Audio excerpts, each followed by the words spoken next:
There are moments in life when the quiet feels wrong. Not peaceful, not calm, but heavy, like something important has been buried under it. Late one afternoon, as the sun hung low over the edge of a small American town, that kind of silence settled over a grease-stained garage on the outskirts of Blackwood. It was the kind of place most people passed by without slowing down, a place known for noise, engines, and men who kept to themselves. And yet, standing at the edge of that open garage door was a young girl who did not belong there. Her name was Emily Carter.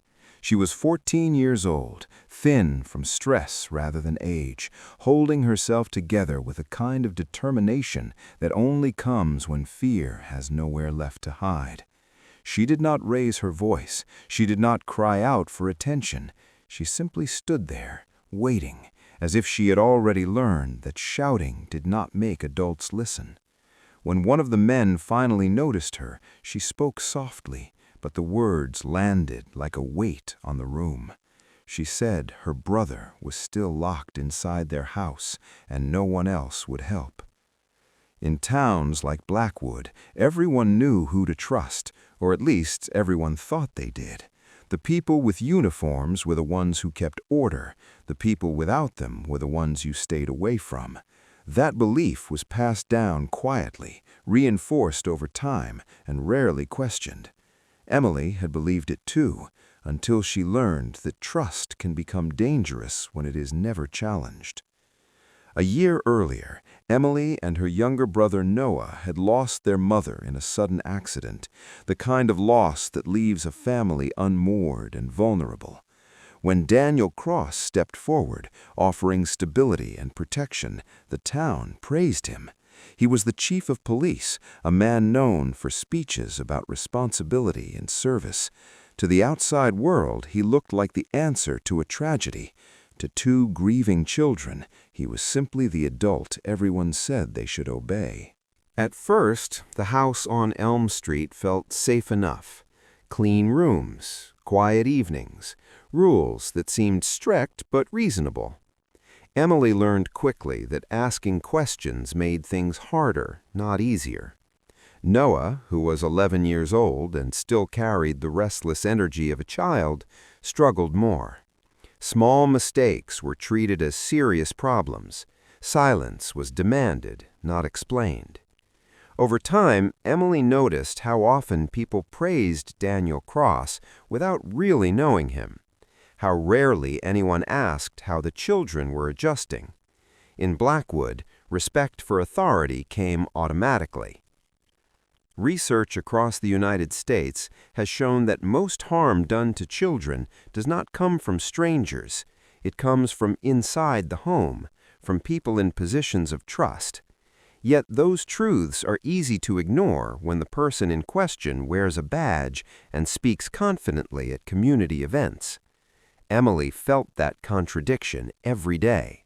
She felt it in the way her concerns were dismissed, in the way her fear was labeled as overreaction, in the way Noah was expected to behave like an adult long before he was ready. The night everything changed was not loud. There was no dramatic confrontation, just a mistake that would have been forgotten in most households. A spill, a raised voice, a door that closed and stayed shut. After that, the house became quieter than Emily had ever known it. Quiet in a way that made time stretch and breathing feel heavier. She waited, she listened, and when she realized no one else was coming, she made a decision no child should ever have to make. Emily did not go to the neighbors. She did not go to the school. She went to the one place she had been told never to go. Because when the systems meant to protect you stop listening, survival sometimes depends on choosing who you believe will hear you anyway. No one prepares a child for the kind of fear that grows in silence. For Emily, the hours after that door closed became something she could not measure anymore. Time no longer moved in minutes or hours. It moved in heartbeats. in shallow breaths taken while standing still in the hallway, listening for any sound that told her Noah was still alive. At first, there were faint noises behind the walls, a shift of weight, a soft knock that sounded more like a question than a plea.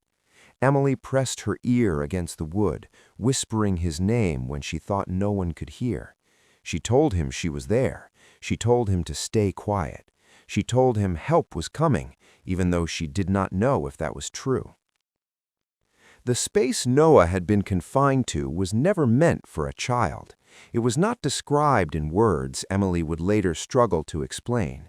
What stayed with her was not the darkness, but the absence of time. Noah stopped asking questions, he stopped responding, and eventually the house returned to a calm that felt unnatural.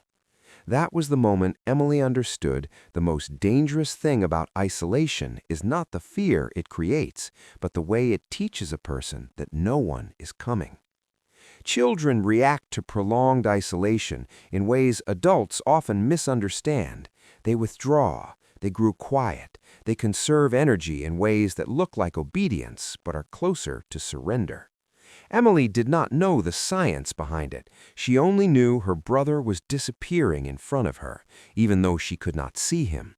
And she knew that if she stayed silent any longer, she would become part of the harm, even if she never raised her hand.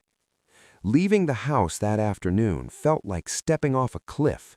Every instinct told her she would be punished for it, that no one would believe her, that she would be blamed for exaggerating or misunderstanding what adults called discipline.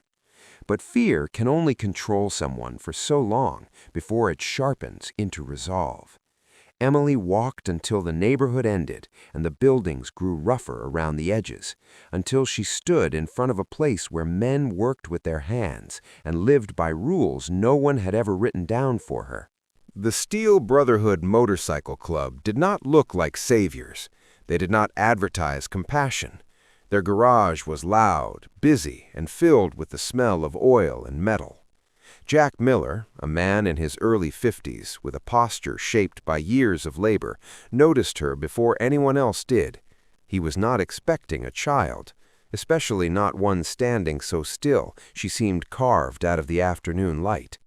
When she spoke, she did not dramatize, she did not accuse, she simply stated what was happening, as if facts were safer than emotions. The atmosphere shifted immediately. Not with anger, but with focus. Ray Coleman, who handled security for the group, listened without interruption. Duke Harris, the road captain, watched Emily closely, not with suspicion, but with concern.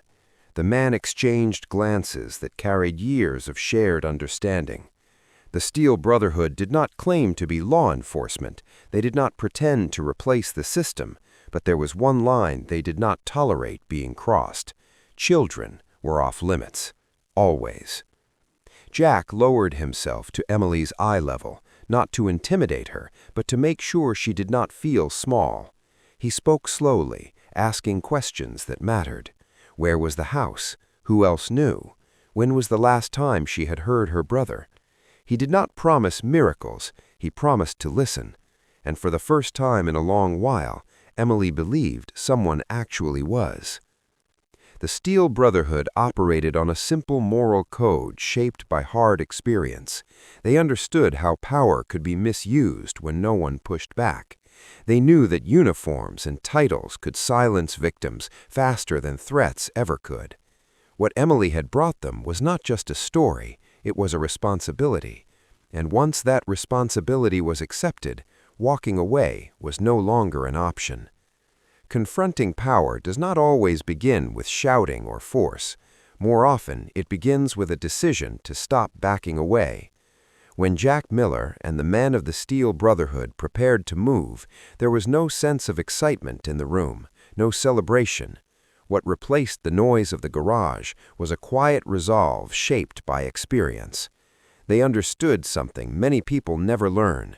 Authority without accountability grows dangerous when left alone. Emily sat near the workbench as the men spoke in measured tones. Jack made it clear that this was not about vengeance, it was about responsibility. Ray Coleman focused on what could be verified, what could be documented, what could be shown to people outside the influence of one man's reputation. Duke Harris mapped out routes and timing, not for speed, but for clarity. They were not rushing toward conflict, they were moving toward truth. In small towns across the country, power often concentrates quietly. Titles carry weight. Familiar faces inspire trust. Daniel Cross had built his standing carefully over many years.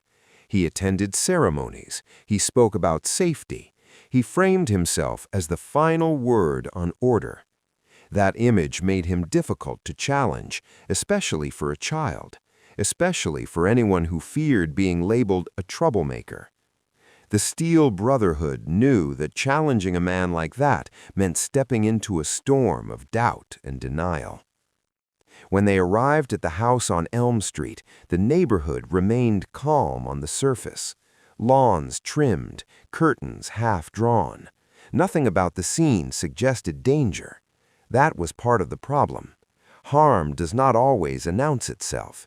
Sometimes it hides behind routine and polite greetings. Inside, the house felt controlled, almost sterile. Jack noticed details most people would miss. Locks placed where they did not belong. Silence where sound should have been. The confrontation that followed did not rely on threats. It relied on presence. Daniel Cross returned home expecting compliance, not witnesses. When he realized he was not alone, the mask he wore for the town began to crack. He spoke with the confidence of a man used to being believed. He invoked procedure. He spoke of misunderstandings. He framed himself as the protector and everyone else as reckless. Jack did not argue philosophy. He stood between Daniel Cross and the children. He spoke plainly. He named what could be proven. The locks, the isolation, the condition of a child left without care. Ray documented everything. Duke ensured that no one acted alone. The strength of the moment came not from intimidation, but from unity. Power that thrives on isolation falters when exposed to collective scrutiny. Across the United States, cases that cannot be resolved locally are often reviewed at higher levels when conflicts of interest exist. That safeguard exists for a reason. It recognizes that no system is immune to blind spots. When evidence crosses jurisdictional lines, it becomes harder to bury, harder to rewrite. Jack understood that the goal was not to replace one authority with another, but to bring the truth into a space where it could not be silenced. Daniel Cross attempted to reassert control, but control depends on belief, and belief had shifted. The presence of witnesses changed the balance. So did the calm refusal to step aside. When the situation moved beyond his reach, when outside oversight became inevitable, the image he had crafted for years began to unravel, not because of force, but because truth does not negotiate with titles. By the time the house on Elm Street fell quiet again, something irreversible had happened. Emily no longer stood alone. Noah was no longer unseen, and the town of Blackwood would soon be forced to confront a reality it had avoided for far too long. Power had been questioned, and once questioned, it could never return to its old shape. The days that followed did not bring instant peace. Truth rarely works that way. What it brought instead was movement, quiet at first, then impossible to ignore. The situation surrounding Daniel Cross no longer belonged to whispered conversations or closed doors. Once responsibility was redirected beyond the reach of local influence, the process began to unfold as it was meant to, slowly, methodically, with attention paid to facts rather than reputation. Emily and Noah were taken somewhere safe, far from Elm Street and the memories that clung to its walls. Noah needed time before he spoke again with ease. His recovery was not dramatic. It was measured in small moments, sitting in sunlight without flinching, drinking water without hesitation, sleeping through the night without fear of footsteps outside his door. Emily stayed close, learning that protecting someone does not always mean standing in front of danger. Sometimes it means allowing space for healing. For the town of Blackwood, the reckoning arrived quietly. Official statements replaced rumors. Investigations expanded. People who had once avoided uncomfortable questions began asking them. It became clear that unchecked authority does not collapse all at once. It erodes piece by piece when accountability finally enters the room. The image of stability that had defined the town for years was replaced by something more honest, if less comfortable. The Steel Brotherhood did not linger for recognition. Jack Miller returned to the garage, where engines waited and unfinished work demanded attention. Ray Coleman resumed his watchful routines. Duke Harris rode the long roads he knew best. They did not claim victory. What they had done did not feel like triumph. It felt like responsibility fulfilled, the kind that does not ask for applause. Emily visited once before leaving town for good. She did not bring speeches or gratitude shaped for public display. She brought a simple thank you and the quiet confidence of someone who had learned that being heard can change the course of a life. Jack listened the same way he had that first afternoon, without interruption, without judgment. He reminded her that courage does not disappear when fear fades. It simply takes a different form. Months passed. Blackwood adjusted. The house on Elm Street stood empty before eventually changing hands. Its silence no longer carried secrets. For Emily and Noah, life began to take on a rhythm shaped by normal days rather than survival. School mornings, shared meals, laughter that did not feel borrowed from another time. Healing did not erase the past, but it loosened its grip. There is a lesson in stories like this, one that speaks especially to those who have lived long enough to see institutions succeed and fail in equal measure. Systems matter, laws matter, but they rely on people to function with integrity. When that integrity is compromised, silence becomes a form of permission, and permission allows harm to grow unnoticed. The Steel Brotherhood did not see themselves as heroes. They saw themselves as men who refused to look away. That distinction matters, because not every act of protection requires strength of body. Some require strength of conscience, the willingness to listen when listening is inconvenient, the courage to question when questioning carries risk. If there is hope to be taken from this story, it lies there, in the understanding that darkness does not disappear on its own. It recedes when someone chooses to step toward it with honesty and resolve. For Emily and Noah, that choice changed everything. For the rest of us, it serves as a reminder that vigilance and compassion are not youthful traits, they are lifelong responsibilities. And sometimes, the safest place a child can find is not defined by walls or titles, but by the people who decide, without hesitation, that some lines should never be crossed.